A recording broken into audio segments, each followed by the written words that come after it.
bulletin sur Fraternité FM. Non monsieur, bonjour, bienvenue dans ce bulletin de l'information. Voici les titres. Macabre découverte à Parakou. Le corps sans vie d'un jeune homme, la trentaine environ, a été retrouvé en face de l'autogare d'Albarika ce matin. Les circonstances du drame restent encore floues. Que s'est-il réellement passé? Le récit des faits à suivre dans ce journal. Pendant ce temps, les promoteurs des Wi-Fi, zone nouvelle forme de service de connexion Internet en pleine répansion au Bénin, sont sommés de régulariser leur situation. Selon l'annonce faite par l'ARCEP, l'autorité de régulation des communications électroniques et de la poste, ces derniers ont jusqu'au 31 janvier prochain. Vous aurez les précisions dans ce bulletin d'information. À suivre d'autres nouvelles de l'actualité africaine et sportive. Bienvenue à chacun et à tous. Le corps sans vie d'un jeune homme âgé d'une vingtaine d'années a été découvert tôt dans la matinée de ce jeudi en face de l'autogare d'Albarika. La victime, habillée aux couleurs de l'équipe nationale du Bénin, était allongée devant une boutique. Informé par le propriétaire des lieux, le chef du quartier Albarika, situé dans le premier arrondissement du Parakou, s'est rendu sur place pour le constat d'usage. Il a également informé les éléments de la police républicaine ainsi qu'un médecin légiste. Pour l'heure, l'identité de la victime n'est pas encore connue. Toutefois, selon les témoignages recueillis sur le terrain, le jeune homme serait originaire d'un quartier de la ville, notamment Gorobani, situé dans le premier arrondissement. Ce fut donc l'occasion pour Gagnou Alinendi, le chef du quartier Albarika, de rappeler l'importance de déclarer toute personne étrangère résidant dans le quartier. Une démarche essentielle pour garantir leur sécurité et celle de tous. Gagnou Alinendi. On a continué toujours par dire à la population de venir s'inscrire. On a un registre que la mairie a mis à notre disposition. À travers ce registre-là, les étrangers viennent s'inscrire. Si ce visage-là me disait quelque chose, moi j'allais seulement ouvrir le registre, voir la photo et j'aurai les informations le concernant, j'aurai les contacts pour appeler directement ses parents. Mais les gens ne viennent pas s'inscrire. Je ne sais pas pourquoi. Les propriétaires reçoivent les locataires, ils prennent les avances et ne les conduisent plus chez l'autorité locale afin de les enregistrer. C'est ce cas-là que nous vivons et je demande à la population, je demande aux propriétaires de maisons, à ceux-là qui ont des locataires à leur niveau, d'essayer de les dépêcher, de les amener vers les chefs quartiers afin qu'on puisse identifier, prendre leurs informations, prendre les contacts, prendre leurs photos, parce qu'on demande souvent les photos d'identité. Et dès qu'il y a de ces cas-là, nous, on les retrouve rapidement, on retrouve leurs familles qui viennent les chercher. Aux dernières nouvelles, les parents de la victime ont été retrouvés. Selon leurs propos, le jeune homme ne souffrait d'aucune affection dans la soirée d'hier mercredi. Il se trouvait à leur domicile jusqu'aux environs de 22 heures et aurait prévu un voyage pour rejoindre son frère aîné à Cotonou. On parle politique à présent. Les élections législatives communales du 11 janvier ont été marquées par de grands retards dans l'ouverture de plusieurs postes de vote, notamment à Cotonou. Un couac que n'ont pas manqué de souligner les observateurs électoraux et la plateforme électorale des organisations de la société civile. Face à la presse, ce mercredi, le professeur François Adebayo Abiola, membre du conseil électoral, a justifié ces retards.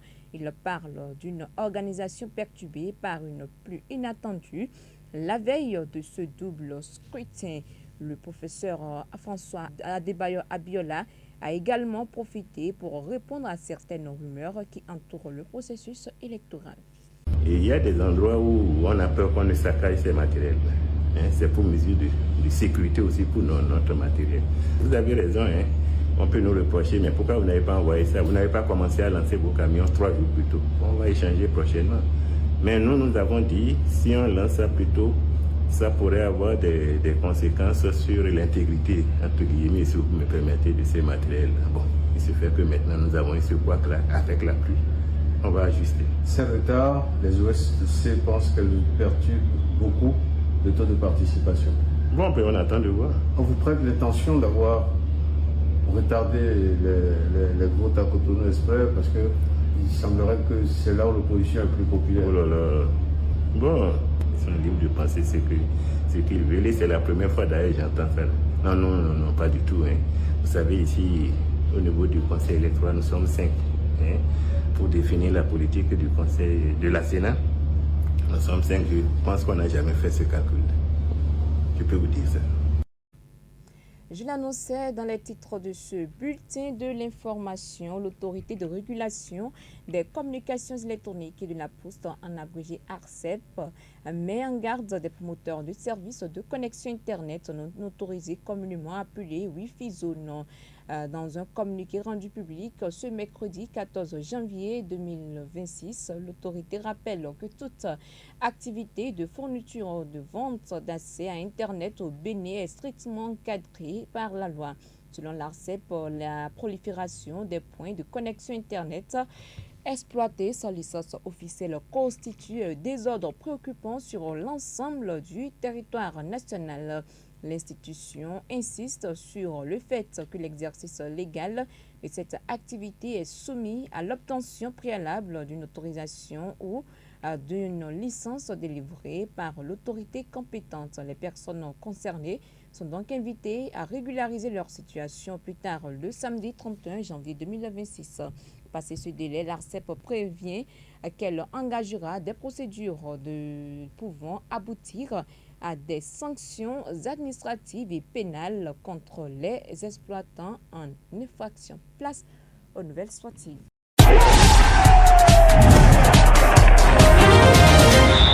Jacques Degbé, bonjour. Bonjour à toi, Denis Djibril. CAN 2025, l'élimination passe mal pour le sélectionneur de l'Égypte. Oui, l'élimination de l'Égypte en demi-finale de la Coupe d'Afrique des Nations, la CAN Maroc 2025 face au Sénégal.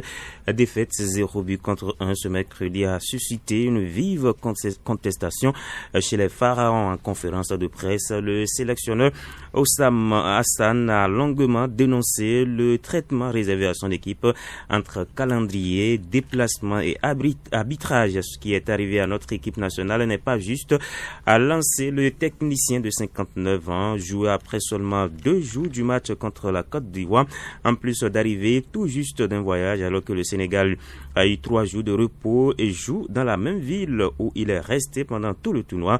Hassan a insisté sur les conditions logistiques. Le sélectionneur égyptien a également ciblé l'arbitrage. Nous n'avons pas eu assez de temps additionnel pour tenter d'égaliser.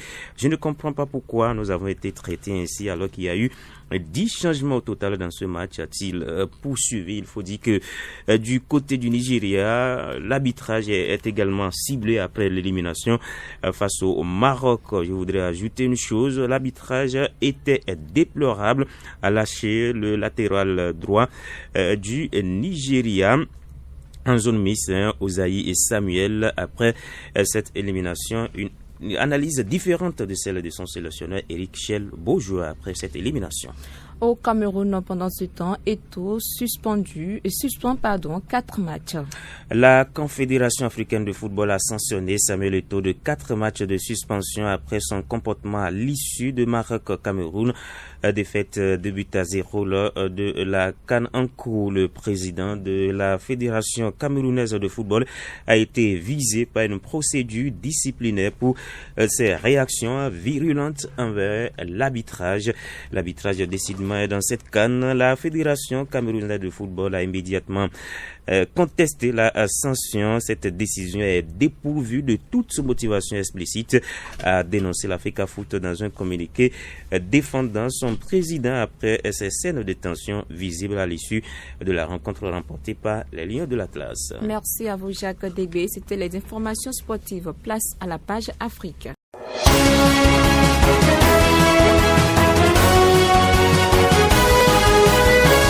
Karine Diagui, bonjour. Bonjour, Mansouratou. On démarre par le Cameroun. Les nouveaux critères d'éligibilité pour les municipales et législatives font débat.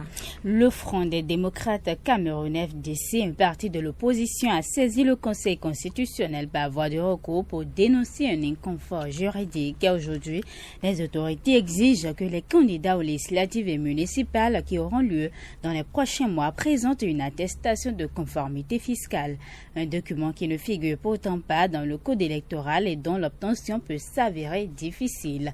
Saisi pour clarification, le Conseil s'est déclaré incompétent. Présidentielle en Ouganda, un vote sous tension. Au moins 21 millions d'électeurs sont appelés aux urnes ce jeudi. Les bureaux de vote ont ouvert pour les élections présidentielles et législatives. L'Ouganda est un pays qui n'a jamais connu d'alternance présidentielle pacifique depuis son indépendance en 1962. Beaucoup d'électeurs n'ont aucun souvenir des circonstances ayant conduit Yoweri Museveni au pouvoir et ils veulent du changement.